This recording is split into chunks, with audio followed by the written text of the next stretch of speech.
Bonjour, je m'appelle Florence. Je suis enchantée de vous voir ici aujourd'hui. Ben oui, parce que depuis que je dois venir. Et on peut peut-être... Juste l'orienter comme ça. Oui, merci. Bon, alors, nous travaillons sur les jardins avec Xavier, en l'occurrence, qui représente le bailleur Famille et Provence où vous habitez. C'est pas mal. Voilà. Ça fait du bien le jardin. Donc Xavier Rouquayrol, et donc moi je représente Famille Provence. Je vous laisse vous présenter, comme ça au moins. Josette, j'habite au lot rue Blaise Sandra, 8. Le Rigaud. Voilà. Jérôme Solari, donc je suis architecte. Famille Provence m'a demandé de venir vous aider à monter ce projet.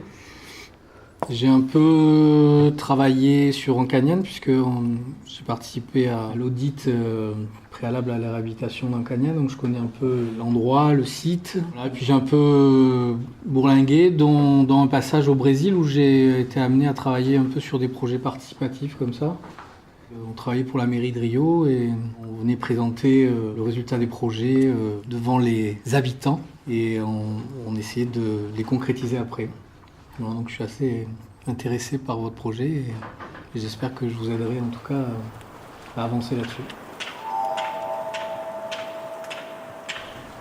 Globalement, ce projet de jardin, il y a deux projets en un. Il y a vraiment un projet participatif avec vous, avec les habitants en règle générale, qui va permettre donc de faire le programme, de voir exactement ce qui va être fait.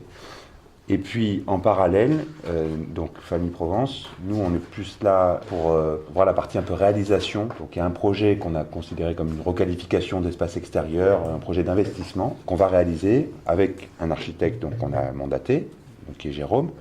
À la différence d'un projet classique où on a un programme qu'on donne à l'architecte et puis on lui dit ben voilà maintenant vous faites le projet jusqu'au bout. Là l'idée c'est que ce programme-là c'est vous qui le construisez. Et après, derrière, on le donne à Jérôme, et Jérôme donc, va faire des propositions par rapport à votre programme. Et là-dessus, après, on avancera en fonction de ce que vous retiendrez. À considérer que le travail de Jérôme va se faire donc en 2 temps. Là, ce qu'on a travaillé jusqu'à aujourd'hui, c'est pas encore la finesse de la manière dont on va s'engager, de la manière dont ça va se placer. C'est des grosses lignes. Ou des questionnements sur quelques hypothèses d'aménagement, d'équipement, etc. Il va y avoir, pareil, un travail un peu en entonnoir de la part de Jérôme, qui va nous donner une vue assez générale de comment ça pourrait se passer sur le terrain. Et ensuite, en fonction de notre propre travail aussi à nous pour affiner le règlement intérieur, comment on va fonctionner ensemble, à quoi on s'engage quand on est jardinier, etc.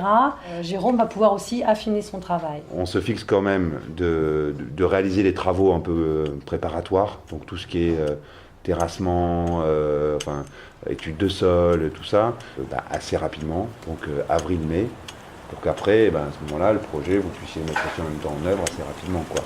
Que cet été, plus après en septembre, ça soit fait.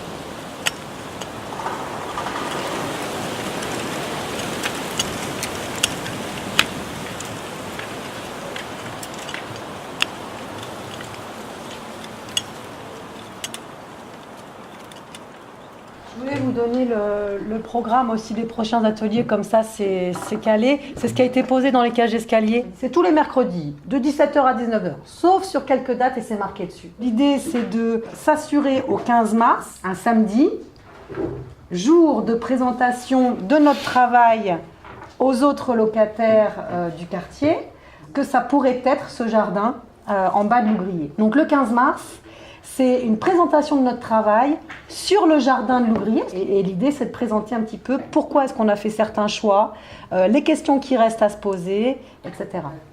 Il y a Isabelle et Florence qui ont donc déjà fait une petite synthèse que vous avez sous les yeux, des réunions que vous avez pu avoir avant. Qu'est-ce qu'on fait ? On le lit ou on le lit à haute voix ?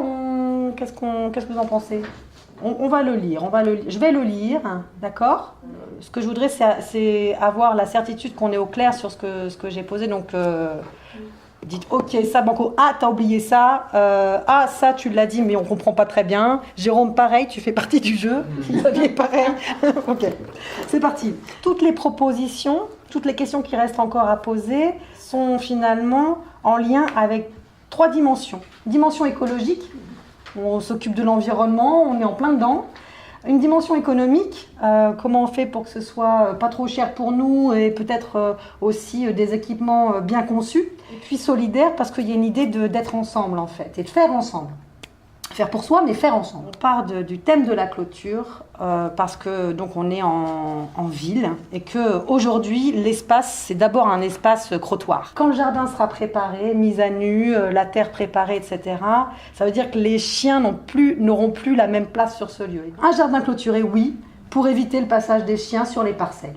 Mais pas de clôture à clé pour éliminer la gestion des clés. 20 jardiniers, 30 jardiniers, 30 clés, et puis le jardinier s'en va, il le donne à son copain, il le donne à son voisin, il le donne à son cousin. Une gestion impossible de clés. Il était dit aussi qu'il n'y avait pas de clé, parce qu'on veut éviter aussi la surenchère de on ferme et donc on casse, alors il faut faire une grille plus haute, alors ça suffit pas et on n'en s'en sort plus parce que voilà. Le risque de vol, de dégradation est connu, mais ni la clôture ni la clé ne sont considérés comme étant des remèdes. On est d'accord là-dessus ? Ce que j'ai noté, c'est pas une décision, mais préserver l'ouverture à tous de l'espace central, c'est un peu une intention, parce qu'il y a des supports d'équipement mixtes, des supports d'équipement techniques, un composteur, une cabane, un abri, voilà, un outil. C'est un espace avec des équipements de convivialité, de sensibilisation, d'apprentissage, les enfants, etc. Donc, ce qui peut signifier donc que seules les parcelles seraient clôturées. Ça pose la question des cheminements, ça pose la question des portes pour accéder aux parcelles et tout ça. Je m'excuse, mais... je connais le quartier depuis 67, je suis ici. Alors. Il n'y avait pas tous ces bâtiments et tout quand je suis arrivée. Pour vous, il faudrait clôturer l'ensemble du terrain. Donc, mais le clôturer pour fermer à clé ? Non. Ah non, simplement clôturer. Voilà, comme ça. Donc ça n'empêche personne de rentrer. Ah oui, nous autres, ceux qui font partie peuvent rentrer. S'il n'y a pas de clôture autour de périmètre, quelque part, cette frontière-là n'existe pas. Il y a la rue, on se balade. S'il y a une clôture, même légère, elle est là, la frontière, quand même. La question des crottes là, qui revient tout le temps, elle est aussi beaucoup fonction de l'état du terrain. Si entre ces parcelles clôturées, l'espace central, il y a des cheminements qui sont à peu près propres et entretenus, ils hésiteront un peu à amener leurs chiens là, à mon avis. Par contre, sur un terrain vague où tout le monde se fout, là, on y va franchement, vous voyez. Donc, après, vous serez toujours à temps de clôturer d'une façon périmétrique. Mais je trouve que le faire au début, c'est marquer un truc qui est déjà un peu fermé par rapport au quartier. Par contre, clôturer les parcelles, ça me paraît important. Non, je parlais de tes dessins, Elisabeth, parce qu'à un moment donné, tu as fait des esquisses de l'espace de convivialité comme un lieu un peu sas, un peu tampon, qui mixe au niveau de l'équipement, cabane avec le tiroir qui sort, c'est pour mettre le compost. Là, tu lèves le couvercle, hop, il y a le machin pour le basket. Donc l'espace central, il est là, d'accord ? Donc en fait, tu mettais un équipement là, comme ça, un truc comme ça, tu mettais un équipement là. Donc la cabane était là, le panier de basket était là. Et puis là, il y avait une entrée un peu symbolique, un peu monumentale. Donc c'était un peu cette idée-là de quand même avoir un sas pour tous, avec plein de fonctions imaginables, et puis hop, ce passage-là qui permet d'accéder au jardin productif, au jardin potager, quoi, pour le coup. Donc voilà, là c'est pareil, il n'y a plus de frontières. Je suis tout à fait d'accord que l'espace qui est fermé exclut, mais en même temps, je trouve que symboliser cet espace comme un espace qui n'est pas n'importe quel espace dans le quartier, d'une manière ou d'une autre, c'est quand même important. Penser effectivement à l'aménagement qui permette quand même de marquer quel est ce lieu, ça peut être aussi une haie fruitière qui donne aux passants des fruits à différents moments de l'année et en même temps, quelque part, qui protège aussi l'espace. Pas pour le protéger de l'extérieur, mais pour le protéger comme un lieu particulier.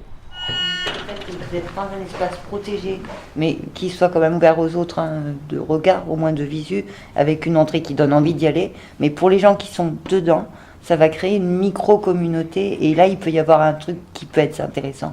D'entraide et de partage. On rentre tous dans le même cercle. On est dans le même cercle, on est protégé, on est à l'abri des regards. Et en même temps, on est tous ensemble pour une action commune. Et... C'est toute la question de qui on est quand on n'est pas du groupe de jardiniers et comment on peut trouver sa place dans Mais oui, l'espace. Monique. Puis C'est la tenir seule compte parce orientation que- qu'on te donnera ce jour. Voilà. Il faut que tout le monde ait sa place. Ah ouais. Allez, bon courage.